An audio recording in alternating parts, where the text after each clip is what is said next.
I'm Sam Vaknin, and I'm the author of Malignant Self-Love, Narcissism Revisited. Narcissists often carry on talking, or rather hectoring and lecturing, long after their interlocutors, bored, stiff, and resentful, have physically departed or mentally switched off. The narcissist is shocked to discover that he has been conversing with thin air for a while. He is equally astounded when he is abandoned or shunned by spouses, friends, colleagues, the media, their fans or audiences. The root of this recurrent astonishment is the narcissist's perverse object constancy. According to the great developmental psychologist Margaret Mahler, between the ages of 24 and 36 months of life, the infant is finally able to cope with the mother's absence by finding appropriate substitutes to her presence. The infant knows that the mother will return and trusts her to do so time and again. The psychic image of the mother is internalized as a stable, reliable, and predictable object. As the infant's sense of time and verbal skills evolve, it becomes more immune to delayed gratification and more tolerant of inevitable separation. Piaget, the renowned child psychologist, concurred with Mahler and coined the term object constancy to describe the dynamics that she had observed.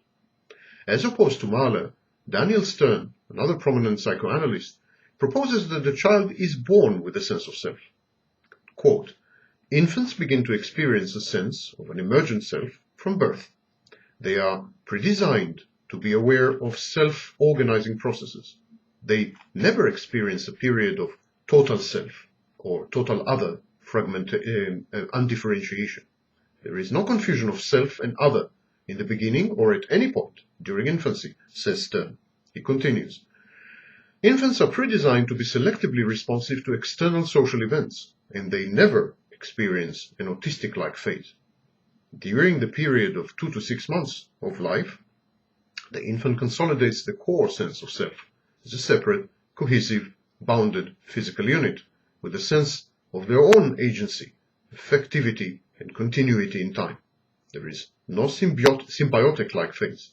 In fact, the subjective experiences of union with another, in this case the mother, can occur only after a core self and a core other exists."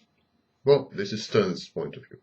But even Stern accepts the existence of a distinct and separate other versus a nascent and emergent self. Pathological narcissism is a reaction to deficient bonding and dysfunctional attachment, according to Bowlby. Object relations in narcissists are infantile and chaotic, according to Winnicott and Gundry. Many narcissists have no psychological object constancy at all. In other words, many of them do not feel that other people are benign, reliable, helpful, constant, predictable, and trustworthy. They regard the world as hostile, unpredictable, and unreliable.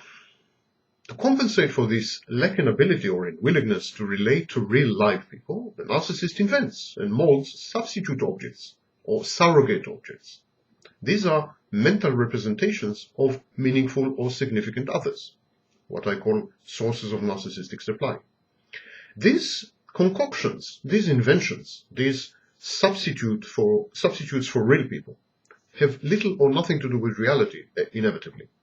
These imagos, images, are confabulations. They are works of fiction. They respond to the narcissist's needs and fears, and do not correspond to the persons that they purport to symbolize or stand for. The narcissist internalizes these pliable representations. He manipulates them, he interacts with them, but not with the originals. So for every person in the narcissist's life, there is an image or a symbol with which the narcissist interacts instead of interacting with a real person. The narcissist is entirely immersed in his world. He talks to these figurines. He argues with these substitutes and symbols. He contracts with these surrogates. He is being admired by them, and they provide him with narcissistic supply almost regardless of what the real people do. Hence the narcissist's dismay when he is confronted with real people, with their needs, feelings, preferences, boundaries, and choices. The typical narcissist, therefore, refrains from any meaningful discourse with his spouse and children, friends, and colleagues. Instead, he spins a narrative in which these people, represented by mental avatars, admire him, find him fascinating, feverishly wish to oblige him, love him, or even fear him if all else fails. These avatars have little or nothing to do with the way his kin and kith really feel about him.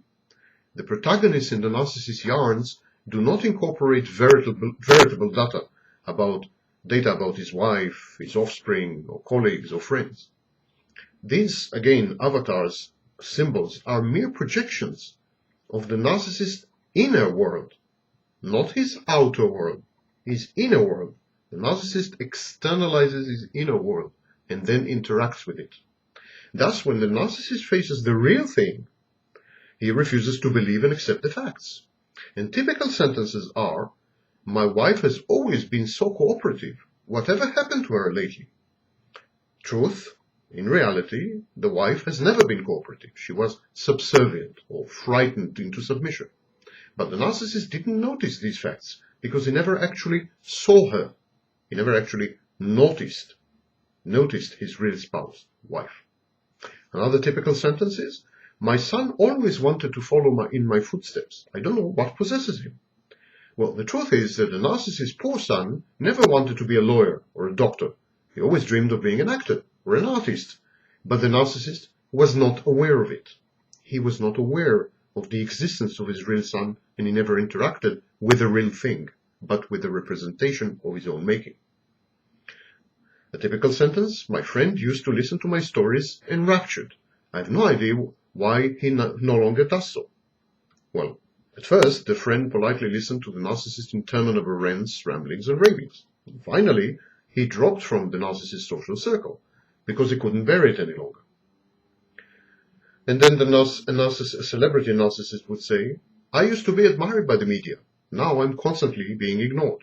Well, of course, at first, an object of derision and morbid fascination, the media paid attention to the narcissist. But then the novelty wore off, and the media moved on to other narcissists. But the narcissist hasn't noticed, because he is detached from the real world. He interacts actually with himself.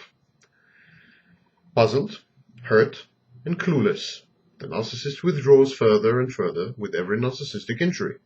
Finally, he is forced into choosing a delusional way out. On this, in another video.